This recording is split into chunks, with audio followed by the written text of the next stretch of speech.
Welcome, everybody, to today's financial freedom class, probably my favorite that Jolene does. I am thrilled to have you join us as today's session promises to enhance your financial skills and with implementation, expand your wealth. And let me tell you what, I still use these forms. I think it's the most amazing class, and I really mean that. I'm Cindy Bishop with Cindy Bishop Worldwide, and it brings me great joy to introduce today's distinguished speaker. In an ever-changing real estate market, building a future that thrives can be challenging. Guiding us today is the exceptional Jolene Moore, a visionary who practices what she preaches. Jolene is not only a top producer in her field, but also exemplifies the pinnacle of success as a branch manager and a nationally acclaimed top producing lender at Cross Country Mortgage. Her outstanding ability to teach effective techniques while which she actually also practices daily sets her apart as an extraordinary mentor. Her commitment to excellence and her proven strategies have propelled countless real estate agents to new heights, making her an invaluable asset to agents around our area, and I guess countrywide. So without further ado, please join me in warmly welcoming Jolene Moore, who is now going to lead us on this transformative journey. Take it away, Thank you, Jolene. Cindy. Good to see everyone. Happy Wednesday. So, like I said a minute ago, I appreciate Stacy having her camera on. Anyone else that would like to turn it on, I would love to see your faces.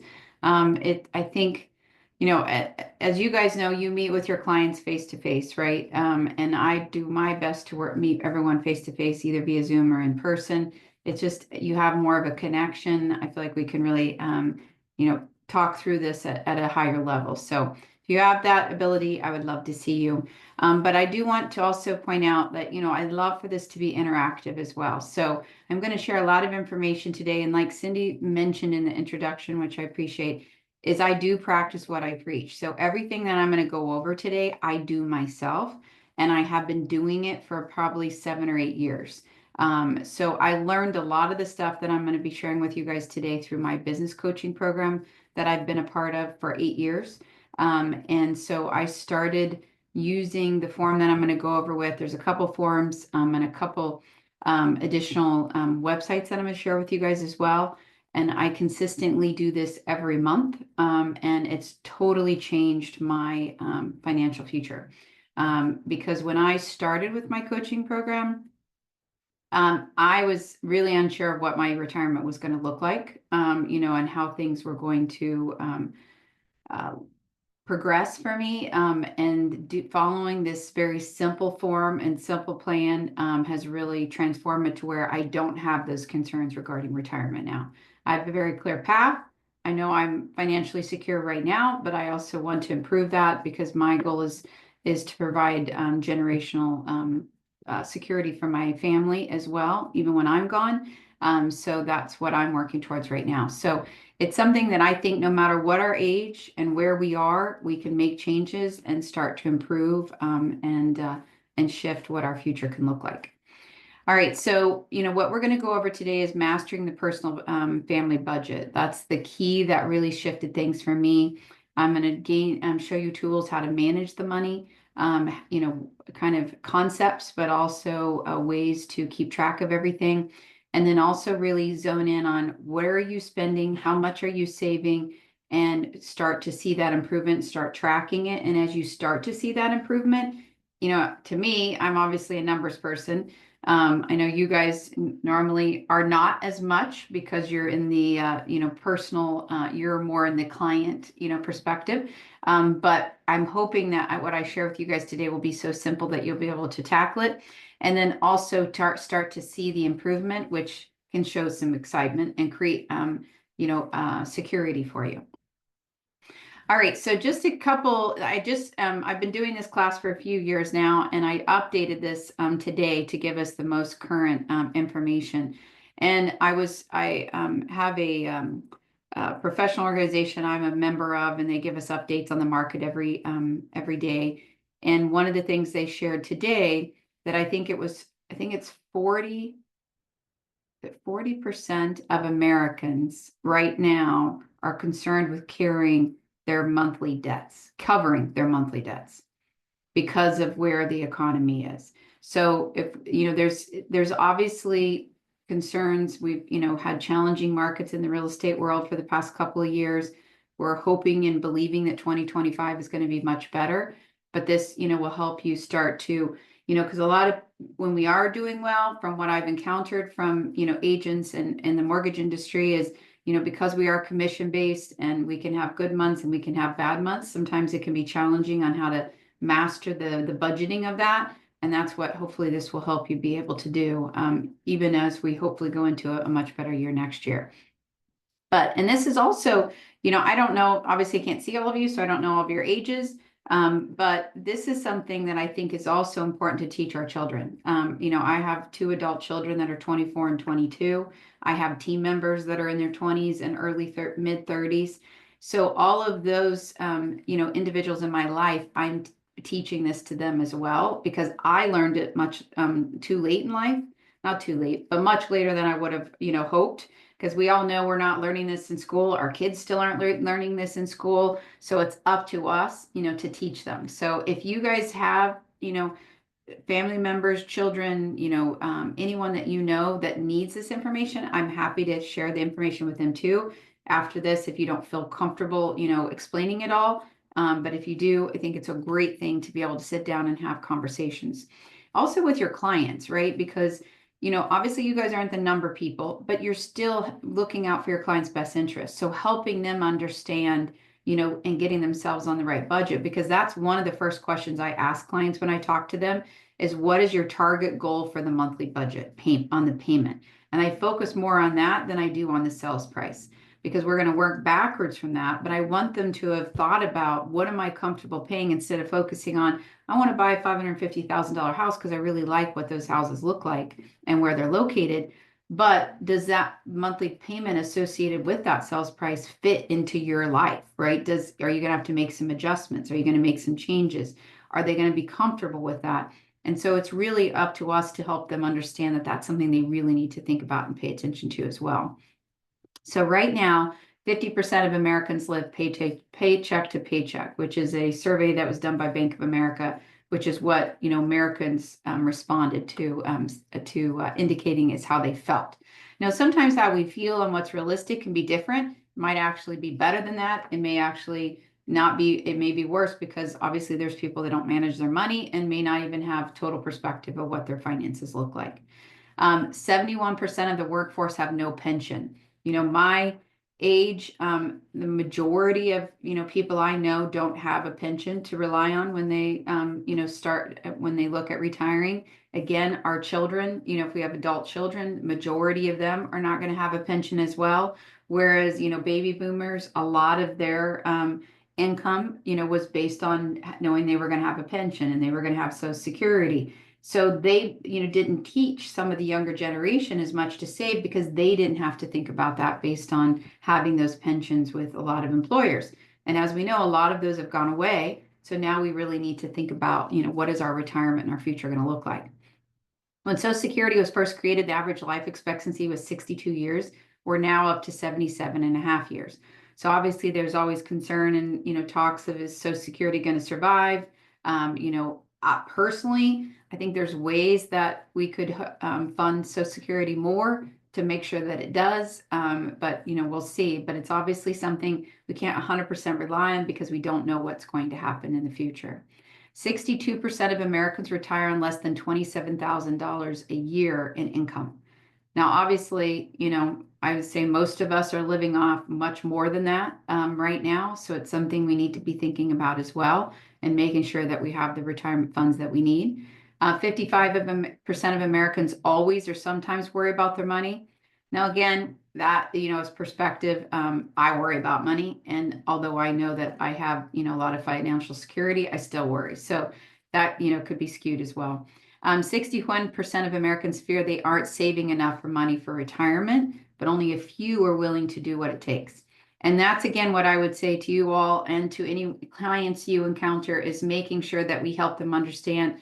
Like, a lot of clients come to us and say, oh, I want to put 20% down, or I want to put $200,000 down. Are they maxing out their 401k? Are they putting money into the stock market? Are they diversifying their portfolio to make sure that they don't feel like they have to put all of it down, but they want to make sure that we're helping create wealth for them into retirement as well? All right, budget jeopardy. This is something that I've really learned a lot more about in the past, 8 years is um, uh, compound interest, right? How much you can put away and how long you have for that money to stay and grow is really super important, right? So if you're at 45 and you put $100 a month away, and for 20 years, essentially, you're going to end up with 44,000. That's with an average growth a return of 6%. That's meaning you're investing it into the stock market. You're not sitting it into just a savings account. That, yes, right now we've had higher returns on our savings accounts, but that's going to start to diminish as the feds continue to lower their rate. That rate is going to start to move down as well. So we need to be thinking about that, and again, teaching our clients and our children about this. On 35 years, if you put 100, you're going to jump up to 95,000 by the time you're age 65. If you're 25 and you put 100 away, that's going to, end up with 185,000. So obviously, the longer period of time with the same amount of money you're putting in each month, it gives a huge, a much different return. And I'm going to share this with you guys, but this is something that I discovered several years ago that I love. Again, I'm a little obsessed with numbers, but this is what's called a compound interest calculator. Again, this is something you can share with your clients, share with your family members. But let's say you start out and like right now you have $250,000 in retirement or in retirement stocks, IRAs, any of that. And then let's say you have, you're going to save on a monthly basis $1,000 into that. And let's say you have 10 more years left to do that.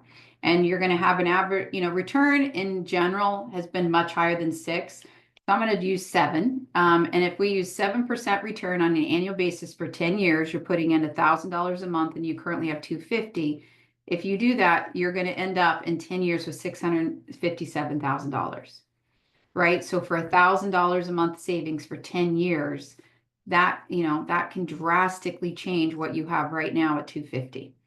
So again, I'll send you guys this link in our follow-up email. But this is something, just save it as save it as a oh my gosh, bookmark. Wanted to say book stop. I'm like, what the heck? As a bookmark, on your computer, share this with your family, your clients, your children, all of that. So that you can easily always update, what are you doing? Like, what are you able to do? Like, once we go through the budget today, like we're going to talk about, then you can identify how much can I be saving every month, and then take what you currently have saved, put that amount in that you've identified you now can put into savings. And then you'll see, based on how long you can let it sit there, what that return would look like. The other thing that, I've started doing, and it made a huge difference for me, is making this an auto debit, right? So hopefully you have a financial advisor. If not, if you have E-Trade or whatever it may be, but find a financial advisor. I have recommendations if you need, but set it up to where every month, once you identify what that number is going to be, it automatically comes out and it goes to them every month. So that it becomes like a liability, right? It becomes a debt because you're making sure you're paying yourself every month and you're investing in your future. So setting that up on an auto payment every month is going to be super helpful, because then you're not like, oh, well, I can't do it this month, or, oh, I need to do this instead. You just know you build that into the budget that this is going every month, and there's no, question on whether or not it's going to occur. All right. So, spending formula. I just attended a conference last week and I saw this a little bit differently last week. I left it the way I had it before. So basically, a lot of this, there's a 30-30-10-20 rule, or no, 30-30-10-30, where you're giving 30% to taxes, you live off of 30%, you donate 10%, and then you save 30%. Now, obviously, it's going to be dependent and something you can work towards. If you can get to 20% savings, that's awesome as well. Obviously, what I figured out is my taxes are about 30%. But if you, like for me, I'm W-2, even though I'm all commission. So I have benefits taken out. So I have all of my benefits that add up as well. And it ends up being about 7% in my benefits. So obviously, you guys are self-employed. So it's going to be a little bit different, but you want to make sure, that you have your SEP IRA and all of that accounted for as well in this. So for me, I am closer to this 37% with my benefits as well as the taxes that are coming out. So thinking about that, when we look at the numbers again of what does the formula look like for you? Like, what are you saving every month? What are you spending? What are you donating and giving away to charities or church or whatever it might be that you feel, is in need? And then make sure that you adjust that if you need to. All right, so one of the most important things is tracking everything. I teach a lot of business development classes as well with Cindy. One of the things that, I've started doing early on in my business when I started to shift and try to grow more is tracking my leads, right? Keeping a lead tracker and tracking every lead, every conversation, every touch, like like I mentioned to you, I was at a conference and I think they were saying that 13th or 14th touch on a lead has the highest conversion. It's like 80%, right? So tracking and follow up is crucial. Well, tracking in your budget and your finances is as crucial as well. So you want to make sure that you have the ability to track everything. So how I do my tracking is I have one account that's a checking account where the only thing that comes out of that checking account are my bills. So I do this budget every month, the first of every month, and I figure out exactly every bill that I have to pay and what that amount looks like. And then I make sure that I have enough in a checking account to cover those bills. I have no debit card connected to that account. I have no way to, take money out of it directly, so that I know that I keep only what I need to cover those bills. Then the remaining amount will go into either my money market account, or I'll invest into my, stock account, my investment account. So making sure you have control on the spending is crucial. Also, regarding the personal allowance, what I shifted to over the past couple of years is my husband has a credit card and I have a credit card. I have a business credit card and I have a personal, and then my husband has one. And that's how we manage our spending. Obviously, I shifted to that because I wanted to be able to get points. If we're going to spend money, I might as well get something for it, right? And so we do it that way, but we pay those off every month and we track what we're spending on those. My husband and I were just having a conversation earlier because I'm working from home today, and he's put himself on a budget. Like, here's what I'm going to spend every month or every week. He's like, this is all I'm spending it, and I'm tracking it on my credit card, so I know what I've spent every week, and I'm going to try to achieve this, this goal going forward. So that's, kind of how we handle our personal spending allowances beyond the bills. And then the money market, what the goal for the money market is that you do have direct access to it. It's a higher yield savings, so like I said, it's been in the 4.5, 4.25. It is going to start to come down as the Feds start to lower their rate.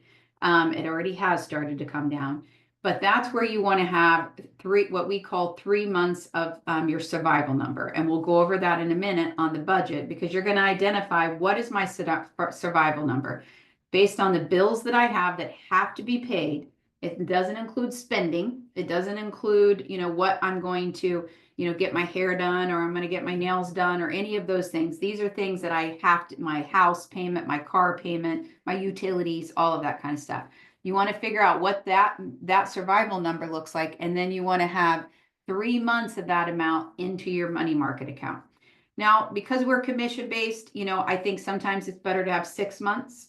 So that's something you guys can play with. 3 to 6 months is what you would have in there, because there are going to be fluctuations in our business in months to month, and also seasonally, for us. But that's really important, is to make sure that we have, if we don't have that, that we start to build that first, potentially even before paying off debt, because we want to make sure, because that sense of security that you get, and again, this is not just for you guys. You might, be in a great place.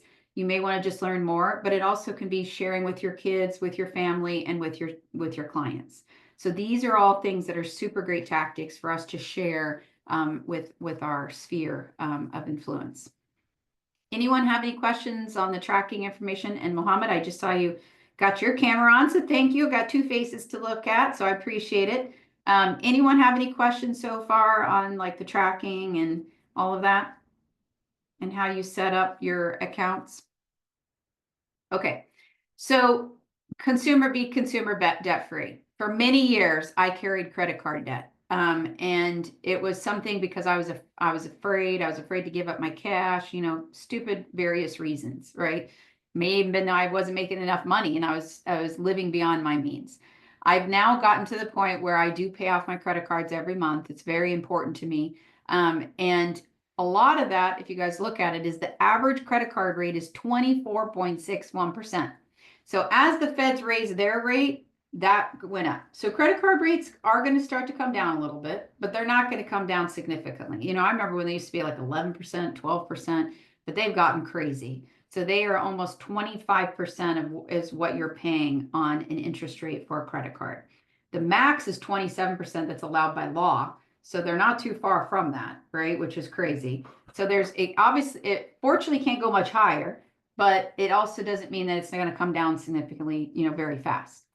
Now, here's another point to think about. When we're talking to clients, and I think it's 60% of Americans that have a mortgage, their rates are below 4% or lower. But we also have a very large amount of credit card debt in the US right now. I think it's over trillions of dollars of how much credit card exists. And I think per family, its average is like $8,600, but obviously some have more than others. So when you talk to clients too, like if you're checking in with your clients, or if they're looking at selling, this is something to also and I look at this is, okay, if you want to look at you don't want to look at refinancing because your rate is so low, but you may have $50,000 in credit card debt at 25%. If you look at the blended rate and you have a car loan that has a higher interest rate and you look at putting that all together, it could still make sense to refinance. Not right now, but in the very near future. Because you're carrying a good amount of consumer debt at a much higher rate than you are on your mortgage, whereas your mortgage is tax deductible, up to $750,000, currently. So the lower interest rate in the mortgages doesn't mean it's always like they shouldn't get rid of it. So again, these are conversations to help clients understand. It's also things I look at when I qualify somebody to purchase a home. If they are selling their current home and they have a lot to put down, or just say they have funds to put down, but they have a good amount of credit card debt, I would suggest that they put less down on the house and get rid of the credit card debt, right? Because why are you wanting to carry 25% on an interest rate on a credit card, and whereas the interest rate on a mortgage might be 6.5 to 7%. Those things don't make sense. So those are things for us to help our clients make the best financial decisions as well. So the goal here with the 6 steps to financial freedom is making sure that we get rid of all of our credit card debt. That we'll go over in a minute on another way, ways to make sure that occurs. All right, building your survival account. Like I said, this is step 3, to financial freedom. So, a lot of people come to me like, I want to do a 15-year mortgage. I want to pay extra to my mortgage. Again, I would not suggest they do those things unless they are hitting all of this other stuff, right? They've tracking all of their finances. They're consumer debt free. They have no credit card debt. They have a survival account, right? So they have 3 months at least of their survival number of what they have saved into a money market account. So these are the steps that we're helping ourselves as well as our clients understand as well.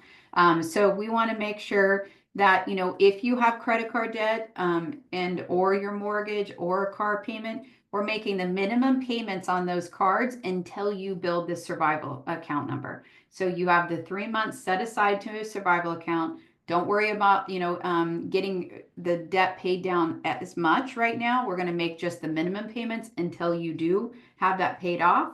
Another theory, I discussed at a conference last week as well, was let's say you have, $5,000 left over at the end of the month. You could take 2,500 of that and put it towards debt, and 2,500 of it put it into your savings. So you do a 50-50 split. So you're saving some and you're getting rid of some of the debt. So there's different ways that we can look at it, but we want to make sure that we're not taking all that 5 and applying it towards debt. We want to start to build that survival number account if we don't already have it. Okay. All right, step 4. This is when you've now got the credit card debt paid off. You have the 3 months of survival, 3 to 6 months of that survival account established. And now we want to maximize our retirement savings. And again, this is something I started much later than I should have. And I want to teach my children to do it differently as well as my clients. So for Roth IRA, 401k, so I'm in a 401k. So this year I'm over 50, telling you my age. I was able to put $23,000 away, and then I have a catch up of $7,500 for the year. So a total of $30,500 that I could put into, my 401k. You guys as self-employed clients or self-employed realtors, taxpayers, you are able to contribute to a self-employed pension fund. You're able to put up to $69,000 per year. So that's a significant amount that you guys have the ability to put into a SEP IRA. So if you are not, or you don't have it set up yet, this is definitely something you want to take advantage of, because that's a huge amount that you're able to put in, and reduce your taxable income. You also have the Roth IRA. You're able to put in up to $7,000. What I did this year was I did 23,000 into my 401k, and then I did 7,000 into the Roth IRA. So I split it up. I talked to my financial advisor and I said, should I do all of the into my 401k, or should I do some that are post-tax and some pre-tax? Because I hadn't really set up much that was post-tax other than my stock accounts. So we did it differently this year, where I did my catch up into a Roth IRA, and then I did the max that I could into my 401k. So again, that's why it's important to have a financial advisor, to have these conversations to help them look at your whole situation and package that you have, investments, and figure out what's the best way for you to maximize and help your retirement numbers. So definitely something you guys want to make sure you're taking advantage of. Anyone have any questions on that? Okay, I love questions, so just saying, and it could be about anything. So just let me know. All right, then step 5 is invest in the market.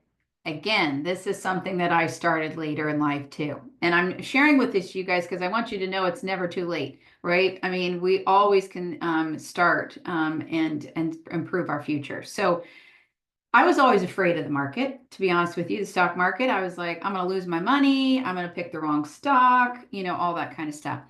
And what I've found is, obviously, I found a financial advisor that I trust now, and that they're making some of the decisions for me.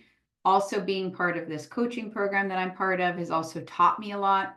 One of the things I learned last week, which I had no idea, was that the S&P 500, on average, it has returned 11% over the last 95 years, which is crazy. So like when we were looking at that, compound interest, or the compound interest, and we said average return, we use 7%.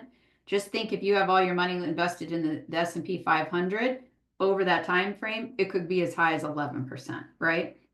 So one of the things that they shared with me at my conference was, and this is, I think, what eliminated some of my fear, is the S&P 500 is probably one of the most secure stocks you can buy in general. And so really it's making sure that you're picking a stock that is going to outperform the S&P 500. And if you're not, then you should just buy the S&P 500. And so that's something that's really something that's, I've learned a lot about. So, and, thinking about, if you're going to buy stocks, what are you using? What's popular right now? Like, what are you, like Walmart, Costco? I know Nvidia is a huge, we hear all about that, that stock.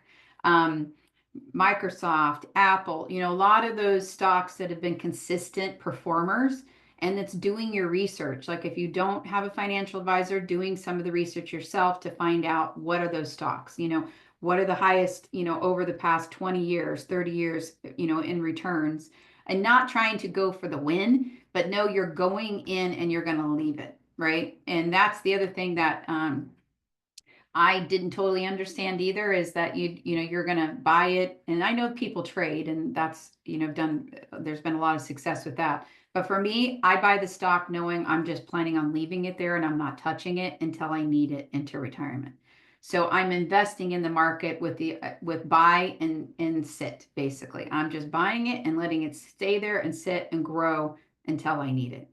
So those are, it's kind of thinking, having the perspective of that mindset can help you, not thinking, oh, I'm going to buy Nvidia because it's going to, jump up and then I'm going to be able to sell it and make lots of money.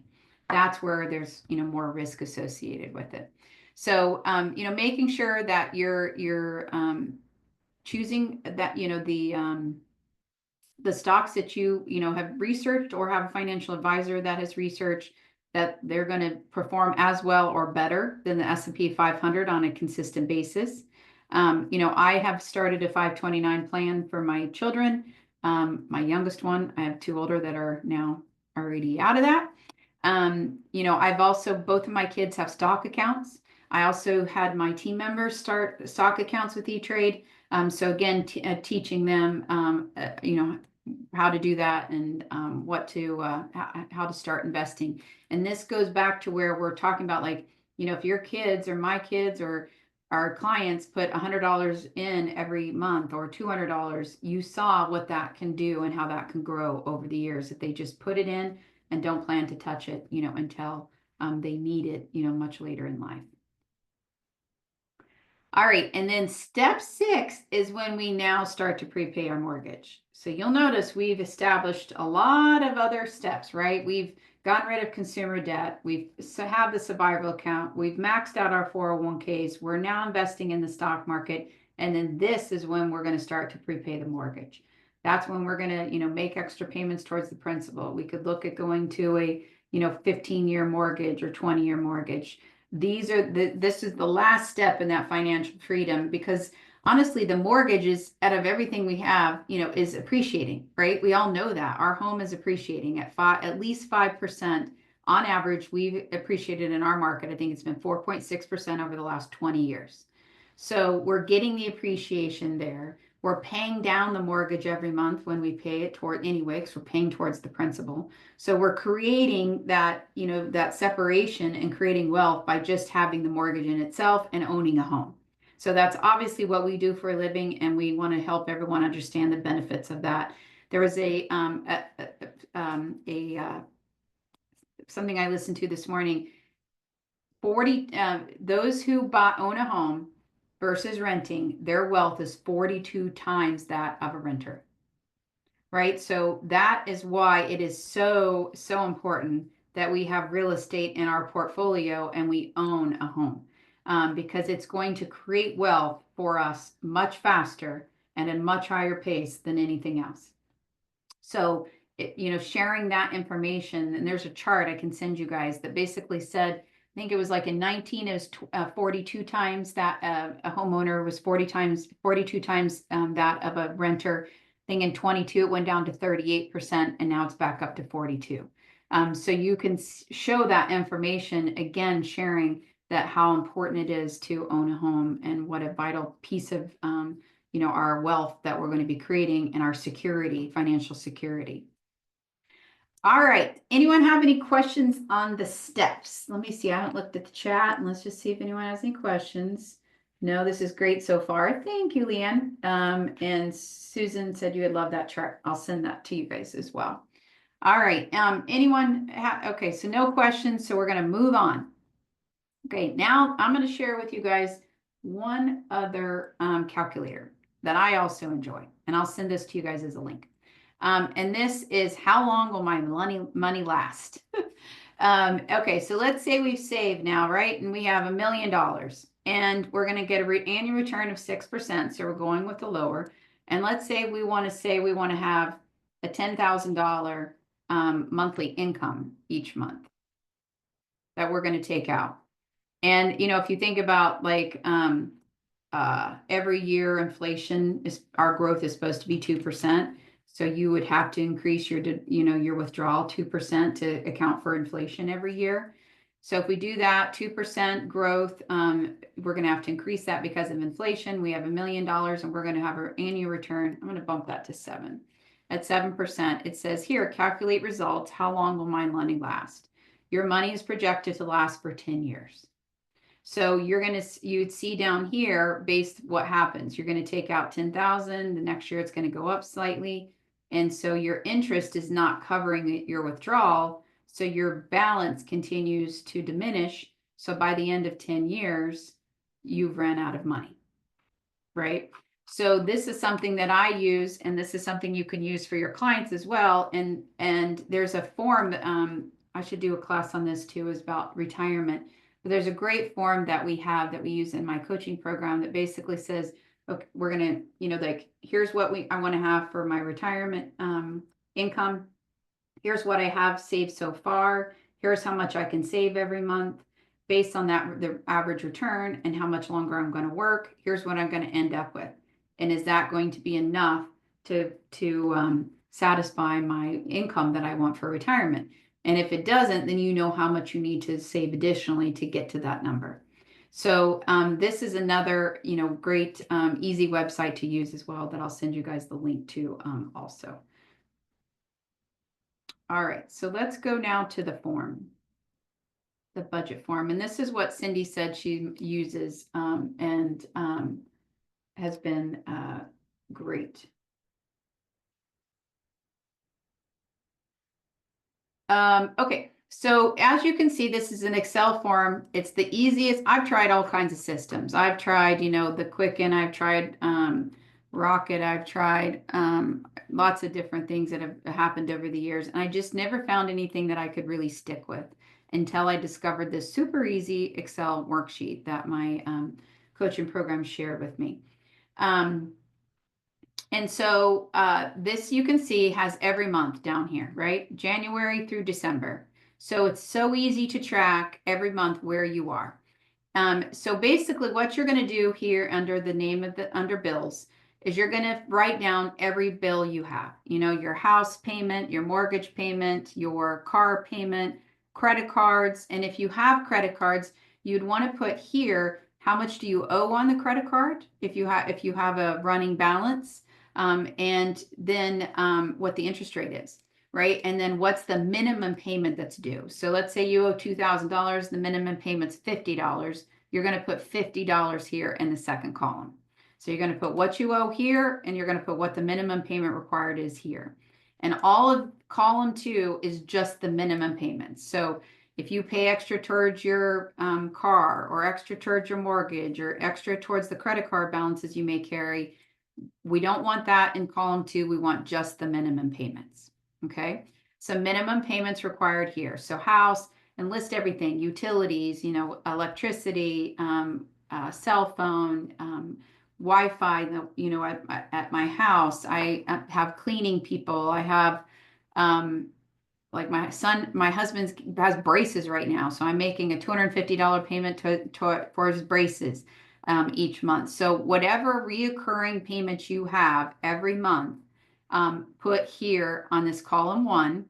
And then again, put here what the minimum amount is owed on that. Okay. Then column 3, you're going to put what you actually paid. So let's say your mortgage payment's $2,000. You guys are all the way now down to step 6, and you're, in a position where you can start paying extra towards your mortgage. We're going to say if your mortgage payment's $2,000, but you paid $2,100, I'm just going to put in here, you put $2,100, then you would put that there in column 3. And then we consider that savings, right? Because you've paid an extra $100 towards that mortgage, and you're paying the mortgage down. So in column 4, we had put $100 because you paid more than what was required for the minimum payment. Same thing with credit cards. So let's say you have a $5,000 credit card balance and your minimum payment's $100, but you actually paid $250 that month. Then that would be a savings of $150 because you've put money, you're paying down a reoccurring debt and working towards getting rid of it. So we consider that as savings, the way that we do this form. So that would go into column 4.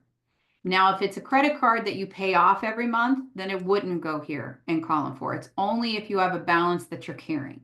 So if you have a balance that you're carrying currently and your goal is to work towards paying that off, then we're going to give you credit towards that in column 4 that you're starting to save because you're getting rid of that debt that could be charging you 24% a month. Okay.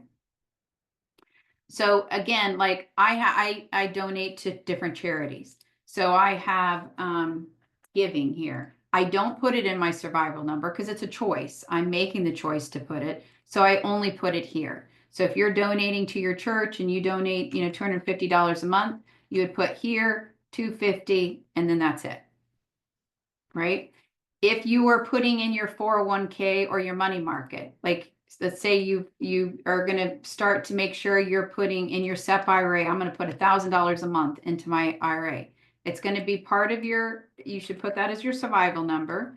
Make that as also in column 2 because you've paid it out. And then that's also again savings because you're putting money aside into a retirement account and saving those funds. So that would go in column 4 as well. Let me see if anyone has any questions. Any thoughts on this? Any questions that you have on how this process works? Does it make sense? All right, so then in column 4, you then put how much you brought in. This is your income. So if you made $10,000 that month, then you're going to put $10,000 there. And if it's you and a spouse or a partner, put all the income that the household brought in, for both of you. You want to list that all here. Okay, so when I mentioned earlier about your survival number, the survival number is based on column 2. So column 2, like I mentioned, you're going to go through and put all your bills in here and what your minimum payments are associated with it. And then down here, this is your survival number. So right now, based on what I have in there, my survival number would be $3,100. So you could see here under where it says money market float, which is where I was talking about, we need to have at least 3 months, ideally 6 months. It automatically calculated it for us and said 3 months of $3,100 is $9,300. So we want to make sure that we figure out what is our survival number after listing out all of our expenses. And then we know, okay, that's what we have to have, right? We have to be able to cover that every month. So ideally, we're going to make enough money to do so, but we're going to establish a money market account that has a survival number of 3 times that, so that if there are months that we may not be able to cover that, we have funds to be able to draw from to be able to cover that. Okay. All right. So, and then you're going to, the other goal here is, we're talking about savings. And we said ideally saving 20% is the most ideal. So you can see here, I put here that we've saved $1,250 for this scenario. That's equal to 12.5% of this income of 10,000. So we haven't hit our goal of saving of 20%. So again, this form is going to do it for you. And when you identify how much you put into your IRA, to your money market, if you have a 401k, you or a spouse, or any other debt that you've worked to be paying off that you've counted as savings as well. It's going to total it down here for you. And then we want to pay attention to, is that at least 20% of the income that we brought in? And, there's going to be months it may not, and months it may be more than that, but that's what our ultimate goal is. And that's what we want to track to help us make sure that we're achieving that. So again, it helps us with the financial freedom of, the point of this whole class. The other thing that you want to make sure, and this is what I look at every month, is what are my total checks, which is very outdated, but total amount that we've paid out, right? So all of the payments that we've listed here, because we put here what our minimum was, but then on column 3, we're putting what we actually paid. If we paid, total of all of that is $3,600, right? So we paid $500 more than our survival number. So we paid $3,600. What we want to do is make sure that column 5 and 3 match. So right now we have extra income of $6,400. So I put that into my money market account and move that into our savings and list it here under money market. So column 3 and 5 match. So anytime, if your expenses end up being less than your income, which is obviously the ideal, then you want to make sure you're moving that money into a savings account and you're not leaving it in the checking account. Like I mentioned at the beginning, I keep only what I need in there to cover my expenses. And then I move the rest into my money market, higher yield savings account, or I invest it. So again, when we did that, we moved that $6,400. Now our savings was $7,650 for the month. That actually means we saved 76% of our income. So that's what you do at the very end once you've tallied everything is do column 3 and 5 match. Okay. Then down here, this is probably my favorite area, is tracking your net worth.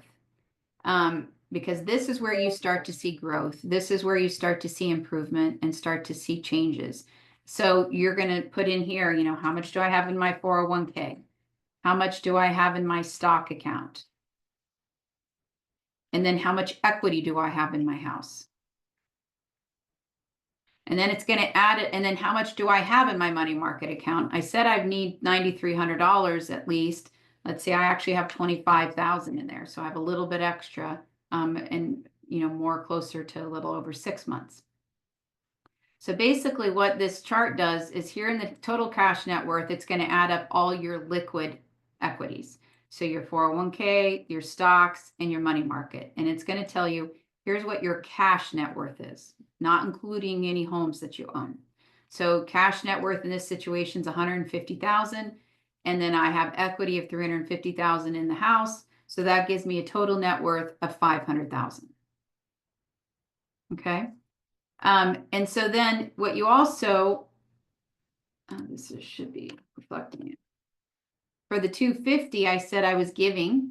That's also reflected down here that I gave away $250, that I donated $250. So then each month it's going to track it down here. So you can see it already carried over the savings year to date and the giving year to date. And then once I fill it out up here, it will add it. So then you keep track of how much did I save, have I saved year to date, and how much have I given away year to date. And then it will also be able to, you'll update this every month so you can track your cash net worth and your total net worth every month. All right, so a few questions. Stacy Corey, what bank do you suggest for points if someone wants to open a new credit card? I personally, my husband and I have a Capital One, a Chase, and American Express. Chase has been by far the best card we've had. We have Chase Venture, I think is what, not Chase Venture, it's Chase Sapphire. Chase Sapphire. This is just my personal preference, right? We've used it for travel. It has the best conversion for travel. Best, you know, you get the points accumulate very strongly. So we tend to use the Chase card the most often when we're trying to accumulate points because it's been the best conversion for us. Capital One second, and I tell you what, American Express is last. American Express charges you to have the darn card a lot, and their conversion is the worst. So I'm probably going to be getting rid of my American Express card and switching to where he has the Chase, and I'm going to probably get a Chase card for myself as well. So that's my personal preference, that what I've experienced. Leanne, will you send this self template? Of course, yes. We'll include this in our follow-up email, and so that you guys will get this as well. And like I said, it will be blank, so you guys can update it and put the information that you know works, that outlines it for you. If you have any questions once you start to put this together, please reach out to me. I'm going to follow up with you guys too, probably in a week or so, maybe right after Thanksgiving. So 2 weeks. I'll give you 2 weeks. So in 2 weeks, I'm telling you right now, I'm going to follow up with you, and I would love to hear that you've started using it and at least started putting it together. You know, you could start to say, okay, January 1, I'm going to start it, but start outlining what your expenses are, what your survival number is, where's your, you know, because there's a lot of people in my industry, in mortgage and real estate, who have no idea what their total net worth is, what their cash net worth is, you know, what their expenses really truly look like. So it's definitely something I would recommend that you guys start to put into practice. And then Linda said this is the best chart in the budget chart I've seen. Oh, awesome. Good. Well, like Cindy said, I know when I showed this to her, she was like, oh my gosh, because it's just so easy. And that's really what it comes down to, is when it's too hard, we're not going to do it, right? I mean, it's just reality. And what I have found is this has been so easy for me to use that I use it every single month, and I save the files, right? So I have a folder on my computer of personal budgets, and I have them going back to 2017, so that I can look back, and then you can start to see your progression and how things started to change for you, and also how your money has grown. And, you know, to me, I enjoy all of that. I know not everyone does, but hopefully you guys do. Or if you have someone in your life that does, that you could share this with them and have them do this, right? If it's not maybe your cup of tea, but you got to have someone in your household that's doing this for you so that you can start to see the growth and start to really put the numbers down for you. Okay. Anyone have any questions? Any thoughts? Like, does it make sense where you want column 3 and 5 to match? That when you move over, you pay extra, you put it into your amount saved account. I'm trying to think of any other things, unique things that come up that I should share with you. I think that covers a lot of it. Let me look at I've already gone over it. Like, I just tell you guys this instead of reading all of this because I think it's easier for me to show it to you than to go over it. I mean, to read all this and all that kind of stuff. Yeah, and like one-time expenses, that would go into column 3. So like in Virginia, we have our property taxes due on our car, right? That's not, I put that only in column 3 when it comes up once a year. Or if you're going on a vacation and it's a one-time expense, that would go in column 3. It wouldn't go on to the survival number because obviously that can change every year. So anything like that, like one-time expenses, like repairs on your house, repairs to your car, those types of things, I only put into column 3. Yeah, and so we already talked about paying down, already talked about paychecks. And then, like I said, this is obviously handwritten. I don't handwrite anything anymore. I do it all through Excel. But here's kind of a fully completed form that you can just kind of gives you an example. So like I have here, how much do I owe on my car? So I mentioned that about your credit cards, but I also do it. This is not mine, but on my own personal one, I put on here, like, what do I owe on my car? For my house, I also keep track of what my balance is for my house, for my mortgage. Like I said, if you have recurring credit card debt, you track that. And then, listing out all of the expenses that you have relative to your household. And then, like we said, you're wanting to make sure 3 and 5 match. The survival number here is 7871. So this 23,614 is 3 times the 7871. Now you can see, like in this situation, their money market is not big enough. It doesn't cover the 23,000. So this is where we want to start to work towards putting more money into that money market account so that we have that survival number covered. All right, I'm going to show you guys one other form and then we will wrap up. I think I'll finish right on time. Okay, so this is something else. This is a whole nother class, to be honest with you. But you as realtors, I've known a lot of realtors, and it's very common to me that a lot of them do not track their expenses and their income super efficiently. And this would be a great way for you guys to be able to start to do that. This is another super easy Excel form. You can see down here, January through December. This allows you to put in what are your expenses, relative, like if you do have like a TA, transaction coordinator, or any other expenses, people that you may pay to, do anything for you. If you rent an office space from your brokerage or anything like that. If you have other expenses like signs or, postage, you're doing any type of mailings, things like that, or anything you need personally to do for the business. So you track all of your expenses here. And then over on this side in section 2, you're going to put all the income, right? What income have you earned? If you have any, agents that have referred something to you, or you get a referral fee, things like that. What's that look like? And then you're tracking how many units you've done, all that.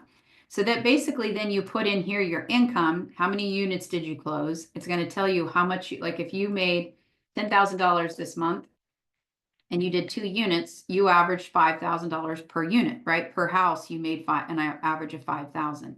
So again, that also helps you because obviously we're coming towards the end of the year. You need to start, if you haven't already, creating your goals for next year.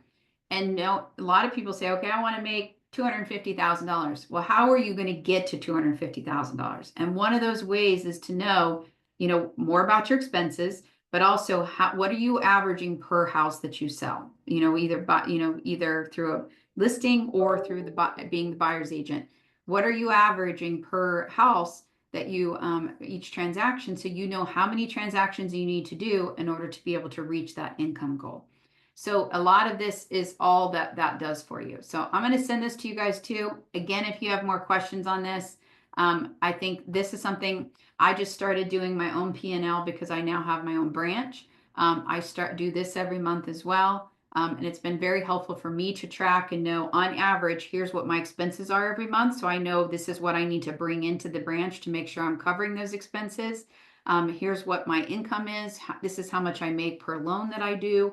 So it's really helped me identify a lot of my details of my business as well. So this is a very helpful forum for you guys as well. So take a look at it. If you have questions, you start working on that. I'll follow up with you guys. But if you have questions before then, please reach out to me. All right. I hope this has been helpful. I hope you guys take this and run with it and do change your lives, change your kids' lives, your family, your clients, anyone that you can share it with, because it has changed mine. I appreciate you guys being here today. If you have any questions, please reach out to me at any time. I will, follow up with you in a couple weeks.